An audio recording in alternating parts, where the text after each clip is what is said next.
யாரும் யாரையும் வளர்த்து விட முடியாது. ஆற்றலும், உழைப்பும், திட்டமிடுதலும் கொண்டிருக்கிற ஒருவனின் வளர்ச்சியை யாராலும் தடுக்க முடியாது. இது 3ம் இல்லாத ஒருவனை யாராலும் வளர்க்கவும் முடியாது.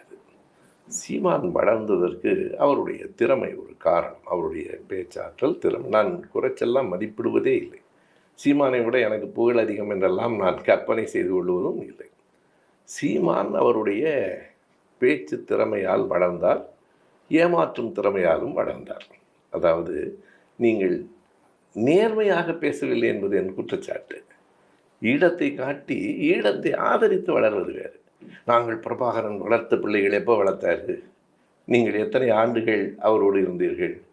எத்தனை மாதங்கள், எத்தனை நாள்கள் அல்லது எத்தனை நிமிடங்கள் அவரோடு இருந்தீர்கள்? அவருடைய புகழை நீங்கள் எப்போது பரப்பினீர்கள்? என்ன செய்கிறார் இவர்? எங்க